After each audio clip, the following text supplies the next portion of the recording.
అందరికీ నమస్కారం.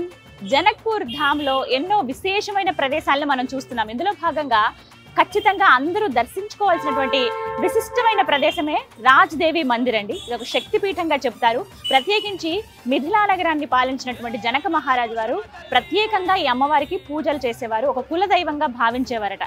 అటువంటి అమ్మవారిని అప్పటి నుంచి నిత్యం పూజలు జరుగుతూనే ఉంటాయి. ప్రతి ఒక్కరు కూడా దర్శించుకుని వెళ్తూ ఉంటారు. చాలా మంది టూరిస్టులు జనక్పూర్ ధామ్కి వచ్చినప్పుడు కేవలం మహల్ మాత్రం లేకపోతే మిగతా ప్లేసెస్ మాత్రమే చూసి వెళ్ళిపోతూ ఉంటారు.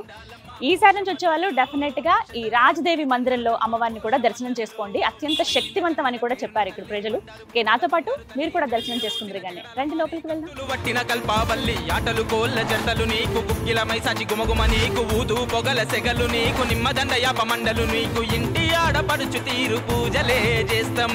ఏటేటా మరువకుండా జాతర జరిపిస్తాం. కళ్ళు సార సాకలే దండిగా నీకు పోస్తాం. భక్తితోని వండిన బోనాలెత్తుకొస్తాం. అమ్మా అమ్మా జగన్మాత ఎంత హాయిగా ప్రశాంతంగా అనిపిస్తుందో భలే ఉంది. దర్శనం అయితే చాలా బాగా జరిగింది. ముందు సింహాలు చూడండి ఎంట్రన్స్లో ఇలా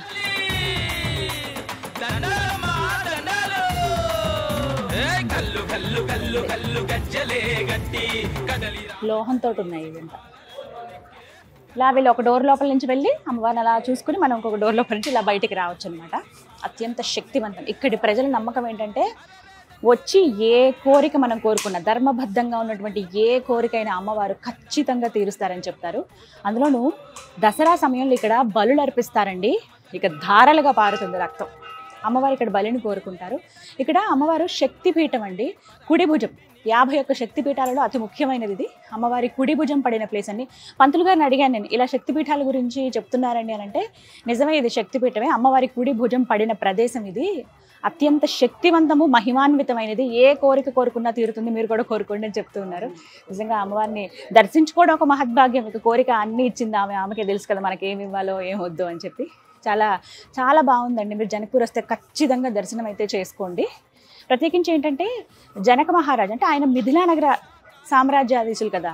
ఇంకా ముందు తరం రాజులు ఎవరైతే ఉన్నారో వాళ్ళ ముందు తరం వాళ్ళందరూ కూడా అమ్మవారినే కులదైవంగా భావించేవారట. అలా నిత్యం పూజలు చేయటం, ఏ ఉన్నా సరే ఏ కార్యం జరిగినా ఏదైనా శుభకార్యం అనుకున్నా అమ్మవారికి వచ్చి విన్నవించుకోవటం, అలాగే అమ్మవారి దగ్గర అది జరిగిన తర్వాత ఆవిడికి కృతజ్ఞతలు చెప్పుకునేందుకు రావడం, ఇలా ప్రతినిత్యం ఆవిడతో ఏదో ఒక అనుబంధం అలా ఉండేది అంతే వంశపారంపర్యంగా అలా. అలాగే సీతారాముల కళ్యాణం జరిగినప్పుడు కూడా ఏంటంటే కళ్యాణం అయిపోయిన తర్వాత అమ్మవారిని అయ్యవారు అంటే ఇద్దరు సీతారాములు ఇద్దరు కూడా ఇక్కడికి వచ్చి పూజలు చేసుకుని ఇక్కడి నుంచే అయోధ్యకి వెళ్ళారనమాట. అయితే చివరిగా వారు గడిపినటువంటి క్షణాలు ఇక్కడే సీతారాముల వారు ఇక్కడ జనక్పూర్లో. అందుకనే అంటే చివరిగా వాళ్ళు వదిలి వెళ్ళిన ప్రదేశం కాబట్టి ఆఖరిగా వాళ్ళకి ఒక గుర్తుగా ఇక్కడ ఒక రామాలయం కూడా నిర్మించారు. పూర్తిగా నేపాల్ ఆర్కిటెక్చర్ లాగా మనకు కనిపిస్తుందండి. అద్భుతంగా ఉంటుంది. అమ్మవారి గుడి లోపల నుంచే వెళ్ళాలి, వెనుక భాగంలో ఉంటుంది అనమాట. రామచంద్ర ఎంత బ్యూటిఫుల్గా ఉందో చూడండి. అసలు మనం కొద్దిగా బార్డర్ దాటి నేపాల్లో అడుగు పెడుతుండగానే ఆర్కిటెక్చర్లన్నీ భలే అనిపిస్తాయి. మనకంతా గోపురాలు కట్టి విగ్రహాలు రంగురంగులుగా ఇలా ఉంటాయి కదా, పెద్ద పెద్ద రాజగోపురాలు ఇవన్నీ. ఇక్కడ అస్సలు అలా ఉండవు. సిమెంట్తో ఏది కూడా గోపురం కట్టినట్టుగా మనకు కనిపించదు. ఒక్కసారి ఆర్కిటెక్చర్ చూడండి ఎంత బాగుందో.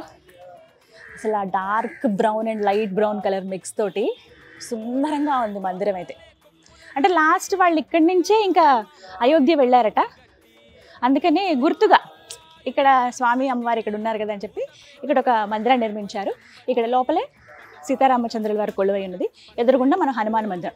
సేమ్ రెండు ఒకలాగే మనం చూస్తాము. చిన్నగా ఉంటుంది కొంచెం హనుమాన్ మందిరం. పైన చూడండి అదంతా కూడా చెక్కతోటి, చెక్క పైన కూడా ఇంకా హనుమాన్ ఉన్నారు. ఇక్కడ చూడండి చూపిస్తాను. ఇదంతా చెక్కతో చేశారు కదా, చెక్కతో కట్టిన దాని మీద కూడా హనుమాన్ ఉన్నారు చూడండి. ఆంజనేయ స్వామి మొత్తం ఎంత నీట్గా చెక్కారో. ఇవంతా ఇటుకలతోటి పైనేమో జస్ట్ ఇట్లా కలర్ లాగా వేసేసారు కొంచెం ఎంబోజ్ అవ్వడానికి ఆ డార్క్ కలరు. మిగతాదంతా కూడా కలప, అదంతా పైన స్ట్రక్చర్. ఇంకా పైకేమో రేకుల్లాగా వేశారు. సో ఇదన్నమాట డిజైన్. ఇట్లాంటివి మనం పూర్తిగా నేపాల్ అంతా మనకు కనిపిస్తాయి. స్టార్టింగ్లో మనం ఉన్నాం యాక్చువల్లీ. ఇండియా దాటి నేపాల్ స్టార్టింగ్లో ఉన్నాం. దీని తర్వాత కాఠ్మండు. ఇంకా పక్కా నేపాల్ వాతావరణం మనకు తెలియాలంటే ఇంకా కాస్త ముందుకు వెళ్ళాల్సి ఉంటుంది. మొత్తం మీద సీతారాముల వారు ఆఖరిగా కొంతసేపు గడిపి అమ్మవారి దర్శనం చేసుకుని వెళ్ళిన ప్రదేశం ఇది. మీరు కనుక జనక్పూర్ వస్తే ఖచ్చితంగా ఈ ప్రాంతానికి రండి. ఇక్కడ కాసేపు గడిపి ఆ రాజదేవి అమ్మవారిని అలాగే ఇక్కడ సీతారామచంద్ర స్వామి వారికి కూడా మనస్ఫూర్తిగా దండం పెట్టుకుని వెళ్ళండి. మీరు ఏమైనా మంచి కోరిక కోరుకుంటే ఖచ్చితంగా నెరవేరుతుంది. మళ్ళీ అమ్మవారి దగ్గరికి ఆవిడే రప్పించుకుంటుంది. ఇది వాళ్ళ వీడియో. జై సీతారాం.